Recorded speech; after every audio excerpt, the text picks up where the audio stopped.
All right, talking about how to train your dragon. Okay, look, I've had enough of this. She said she was 16. I think my dragon is under control. Okay, it was an accident. It could have happened to anyone. Oh Jesus, you had What?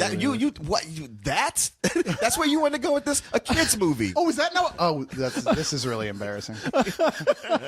Are we recording? Oh, Yeah, I'm you're gonna afraid edit you are. this out, right? Which might be appropriate because when you go to jail, you might get raped by a guy with a dragon tattoo. Funny, I agreed to wear a wire around you, but now you just spilled the beans on yourself. No, it's a kids movie, man. It's a Okay. kids adventure film about finding dragons and I guess the title says it all, training them how to be docile. Kind of like I Or, guess. so you can fuck them. Are you that horny? We just started there. I was just bringing it full circle. That's all. That is a tight circle. Let's leave it closed right there. Your circle ain't gonna be so tight when you go to jail after this shit. But what Nice. you gonna say? I was gonna say another title for this is "I Was a Teenage Viking." Yeah. Pretty much true. It's this has to deal with the village where they're just, I guess, plagued with dragons. I mean, it's just an everyday occurrence for them to be attacked by hordes of dragons. And so they become these tough, hard Vikings after fighting dragons for so long. Except you always got that one asshole who's, a troublemaker. Wait a minute, what? He's just a skinny kid. I know. What are you talking about? Well, a skinny kid in Viking terms is an asshole. If you ain't tough and got a braided beard, then, I'm feeling like you're projecting your own childhood. I was that skinny A skinny kid. kid that nobody listened to. Yeah. He was the only one without a beard. Yeah, I'm upset because I was a skinny kid and couldn't grow facial hair until I was 25. But no, Hiccup, man, voiced by Jay Baruchel in here. Is that who that was? Yes. The whole time I was like, who is this voice? Weren't you? Yes. Yeah, when I was sitting up there the whole time, fortunately, I had just finished watching. What was that? She's Out of My League? She's Out of My League, and the voice just clicked in. Okay. And yeah, Jay Baruchel plays Hiccup. He is the weakling of the group. He's the runt of the village, and so nobody lets him out because not only is he not strong enough to fight dragons, but when he goes out to fight dragons in his few attempts, he destroys half the village. He's a fuck up. Yeah, pretty much. Yeah. Well, I guess he's kind of like Flick in A Bug's Life. Yeah. He's the outcast. Like, no.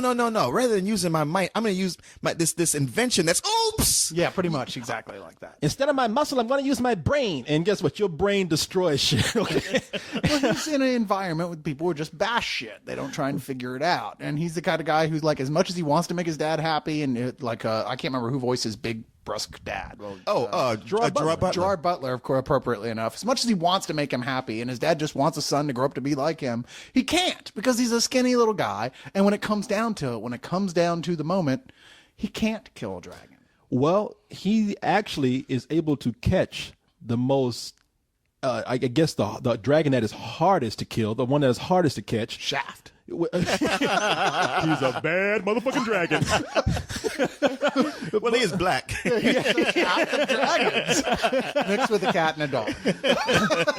Yeah. He's the one that flies around. It's got me thinking about Shaft. Was it the Night Fury? It's the Night Fury. Yeah, he's the one that is the hardest to see, hardest to catch, and he flies around at night and he causes the most damage. Well, when Hiccup goes out one night and shoots off this little slingshot contraption he has, he actually captures, well, not captures, but is able to downs down it. them. Yeah.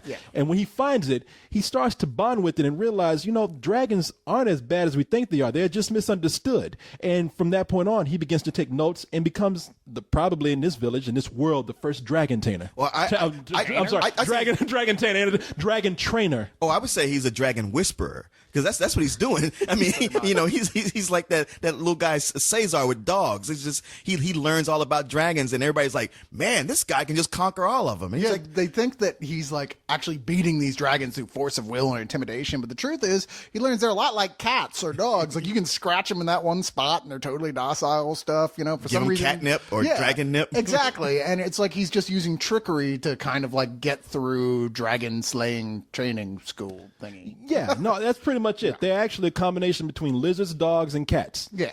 And, the movie, I think, gets by mostly on the 3D in it because I have to say, this is how 3D should be used for an animated film. It's the second best next to Avatar, what I would say. And there's so much flying scenes in it. And if you remember how cool the flying was in Avatar, it's like as cool as that, but there's so much more of it. Yeah, and like I felt like if this had come out before Avatar, those flying scenes in Avatar would have been like, I guess, Maybe. whatever. It's really cool though. It's like, in fact, at that level of like, yeah, you really have to see it. Yeah, You know?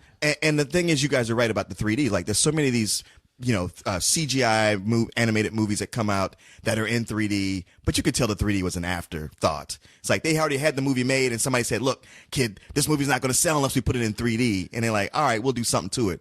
This was clearly designed in 3D, and Yeah. it works throughout the entire movie. Apparently, there are different ways to do it. Technically, I don't know that much about it at this point, as far as the current level of 3D. And this is the right way. Apparently, the way that it looks right. Alice in Wonderland, for instance, was the wrong way, where you notice everything gets close to the screen, it gets all out of focus, Sure. and your eyes start to cross and everything. That's wrong. Yeah. That's not supposed to do that, and that's when they're doing it the cheaper, not as good way. This is like, makes you feel just like an Avatar, like you're just right there, up in a little bit inside of the movie, and it really works. And those flight sequences, I haven't had that feeling of really flying or falling from a great distance since any kind of like specialized motion ride or something. Yeah. I mean, they captured it better than I could have ever imagined. Yeah, we didn't see the screening with you, so I could just imagine doing those. Because there are scenes when people get knocked off dragons and they're falling. I can see you in the lap of the person next to you. That's pretty much how it was. And the person really does just drop you on the floor. Yeah. It was usually little kids in the audience. I get them off me. It's one of the few times Leon ever actually talked back to the screen. Oh no, Jesus Christ, don't drop me! Oh crap. That's in his genes. When you do that. Yeah, he's hanging onto the bar in the front of his seat. No! Little kid just looking at him. Hey, all I'm saying is when you go see this movie, take a barf bag.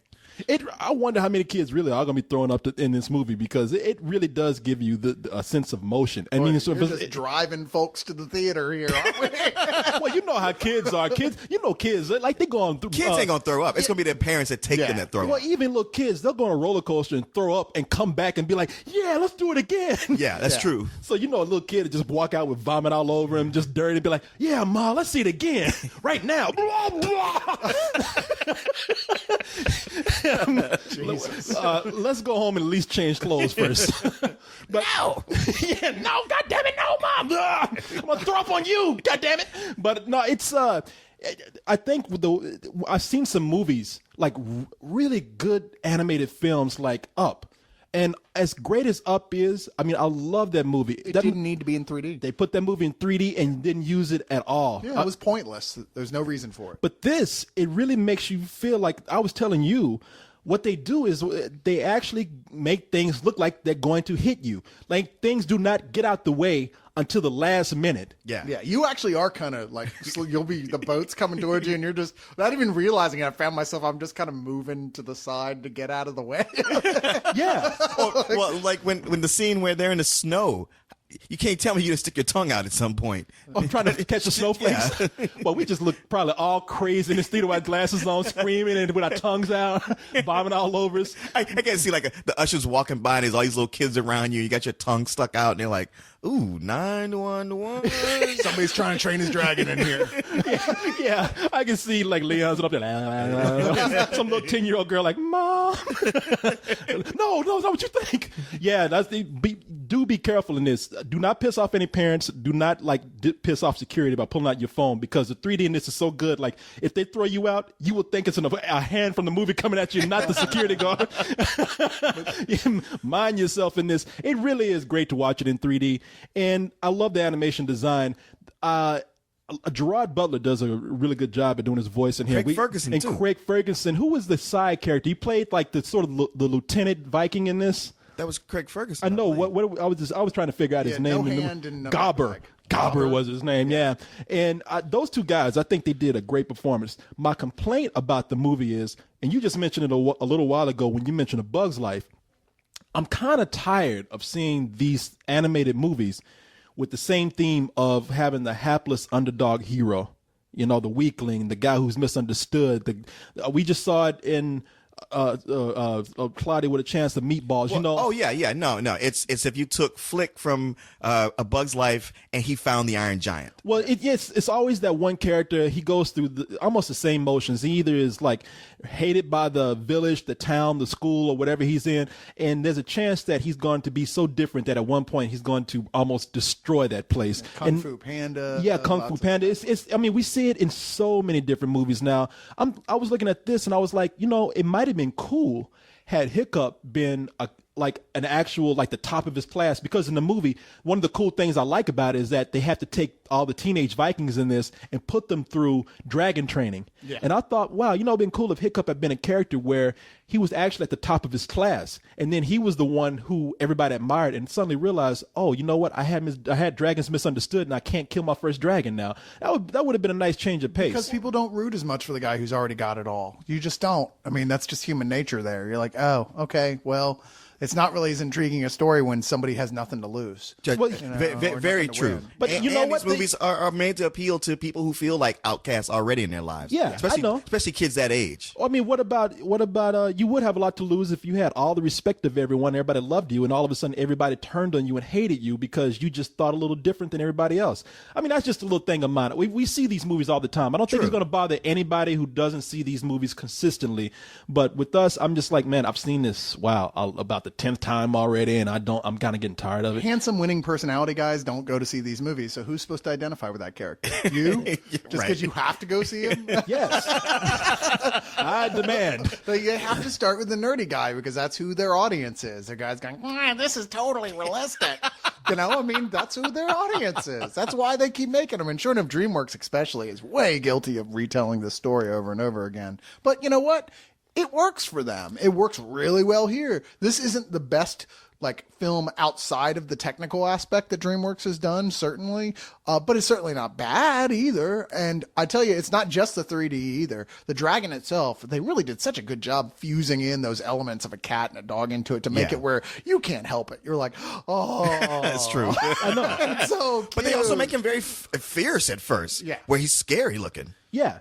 No, I love the design of all the dragons. By the way, I mean, I really don't like your attitude towards the poor jocks out there who are misunderstood. The popular kids who people just don't understand them. I mean, you're so fucking callous, man. That's true, Cyrus, because once they turn 30, it's going to be pretty much all over for That's them. pretty much true. true. The poor guy all they who- can do is watch that football game on TV over and over again, like Al Bundy. Yeah, think about that quarterback who's working at a muffler shop now who had it all at one time. I really should feel bad for him. No, I love the design of the dragons. I mean, they had so many different varieties. It's Especially almost that boss dragon. well, it's like Pokemon with dragons, because they have so many different characteristics of dragons that can do different things.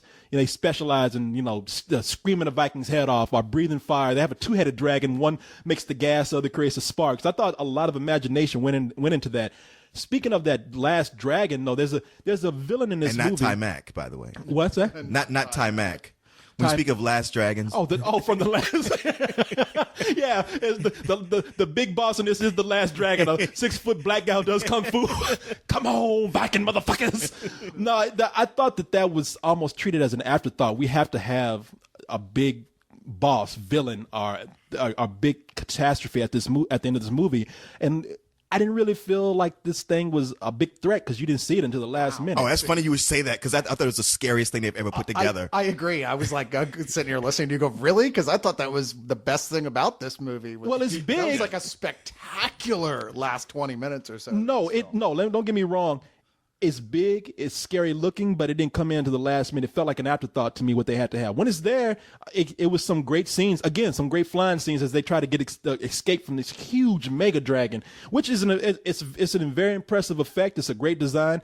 I'm just saying that as far as presenting it, I thought it was just kind of presented kind of quickly. Really? It's just not the kind of story that's trying to do the traditional, here's the villain right from the get-go type of thing, because it's not that kind of story. And really, the whole existence of him is just an answer to the final equation, to the big question of the film, like Right. where are these dragons coming from type of thing. And that's what it functions as. It was him passing this big final test to impress his father. And on that level, it serves its purpose admirably, in fact. I mean, because it's like, hey, the final exam is a bitch. And what they do something with this character at the end that you got to admit these movies never do that. That touched me what they did at the I mean, end. I was like, wow, that is ballsy for one of these movies. Yeah, I agree. If it's what we're thinking of. Yeah, I think it's got to be. It's got to be the thing. But there's lots of little moments here and there throughout this I thought were really well done in the way just like we're talking about here that we can't tell y'all because you'll say spoiler, Right. But it's charming. It really is. It's not the best thing DreamWorks has done. It's certainly not as good as a lot of the Pixar stuff, but it is one of the best 3D films ever made. It is. It is. You really have to see this in 3D because, man, y'all gonna hate me because I did have a lot of complaints with the movie. I mean, the other thing that I had a complaint with is you have voices in the movie who were done by, what is it, America Ferrara, Christopher Mintz-Plasse, Jonah Hill, Kristen Wiig, and their voice work is good, but their characters aren't memorable at all. You have no memorable real side characters here.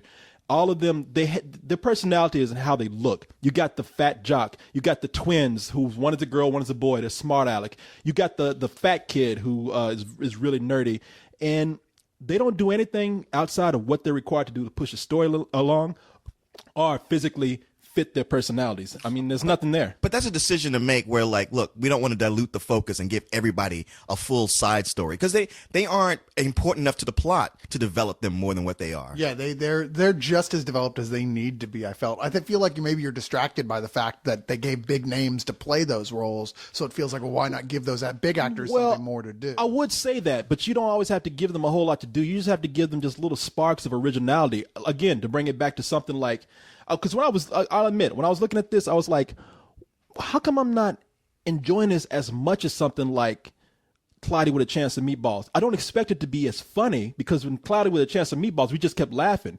But in that movie, I just kept thinking of little things they gave us to remember people by. I mean, Mr. T doing his voice, and when he kept Flint Rockwood, I mean, that was something I walked away and remembered. Sure. Like the romantic interest in there was funny. The not the chimp, but the little monkey sidekick in that. Yeah. All those characters had at least one thing I walked away with, and I just remembered after the film. None of the characters in this gave me anything. This is not that movie. I mean, the writing is not on that level. I'd be the first one to admit that. Absolutely. But I don't think it was ever really the goal of that movie. I mean, to me, when a movie like this can either try to go that way, and if it's successful and it can be a Shrek or a Cloudy with a Chance of Meatballs, that's awesome. But if they stumble and fall, they end up being one of those really obnoxious movies that we just end up hating. Then it turns into Ice Age 2 or 3. And this, I thought, struck a really good balance of like going like, okay, this is where we are and we're going to stay right here. And yeah, it didn't give you all that you wanted. And sure, it would have been nice to have that if they could have made it. However, it is still a very charming movie, and the things that work about it work really well. And Meatballs is it's almost an exercise in pop surrealism, really. I mean, it's not trying to say, this is even mildly like believable on any level. It's a dream. It's a fantasy, and that's it. It's just wacky. This was, obviously there aren't really dragons, but they were trying to make you connect with these characters on an emotional level. Something I didn't think Meatballs was really trying to do at all. No. Meatballs is just a wacky comedy, absolutely. This was actually trying to make you feel for this main character and his pet dragon. Well, no, it's cool in that they didn't. When you bring up something like Ice Age 3 or any of those Ice Age movies, at least they didn't like make the dragons talk. They made them animals, so none of the dragons are coming like, "Hey, I'm a dragon." Ray Romano is the dragon. Poof, fire. Hey. They didn't do any of that, and I thought that was kind of cool. And the dragons themselves, like when you mentioned that how they behave, I mean, I like that they thought about, okay, what animal can we make these dragons behave like, where they're kind of like we can relate to them because we have them as pets ourselves. I thought it was really cool when Hiccup names his new friend, his new befriended dragon Toothless, the Night Fury, right? And there's scenes where he walks around in a circle like he's about to lay down like a dog or a cat, and he blows a little patch of fire around to make his ground warm. I'm like, you know what? That's a nice little touch right there. Yeah, there are lots. They put a lot of work into making them like really identifiable. Those touches that you can say, oh, that's like my pet, except it's clearly also just like a dragon. Yeah. And look, and the dragons look cool, I mean, and I could just imagine like the combination of like dragons and these Vikings. I mean, there were moments in this movie where it was almost like a heavy metal album cover. So, Totally. Like that Night Fury, when they were riding, I was like, yeah! Plus, as soon as he got Iron done, Maiden. I ran out looking for a machine to play Joust on. I'm still laughing though about Ray Romano as the voice of the Toothless. You know, Robert De Niro would be the final boss dragon at the end. I'm not going to even try to do Robert De Niro as the dragon. A little bit. But that's what it'd be like. It's like. Yeah, they'd be like, oh, you got scared just a little bit, just a little bit. Little bit. That was Robert De Niro there? I told you I couldn't do it. I thought my I love how you impressions said like were I'm not gonna do it, and you like, and then when you did it, it's like, ooh, Damn. Wow. don't do that. That wasn't even the. I don't know. That's all like right. Speedy Gonzalez. I'm the underdog here. I'm going to go off and practice my Robert De Niro impression. I'm going to come back and be the best Robert De Niro impersonator ever. No, you're gonna actually you're gonna hit Robert De Niro with your car and then drag him inside your apartment and keep him there and study him, and that's how you'll get good at your Robert De Niro impression. And we'll be like, damn, how did Corey get so good at that? Oh, that's nothing. That was my Robert De Niro impression as help. Plus, Robert De Niro just wrote a book called Misery. It's weird. Did he really? oh, I see what you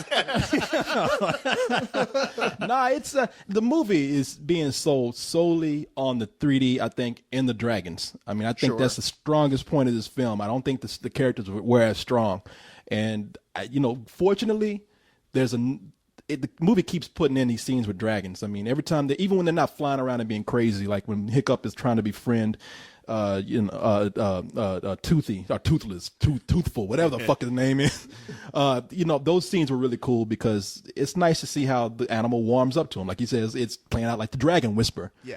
And the movie took a turn for me where I thought it was just it ended up being something different. I mean, when he actually became like a dragon rider, figuring out the mechanics of how to ride a dragon and how to make it turn and how to like put these appendages and mechanics on it to make it work for him. I thought, okay, that's really cool too. So there's a lot of stuff in this movie I think that people are going to walk away with and be totally satisfied despite any kind of complaints I may have. Don't listen to Corey's misgivings. We can't all be Corey Coleman's.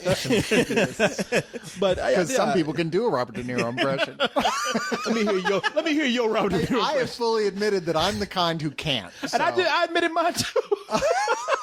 I mean, granted, I kept trying. I can do it a little bit.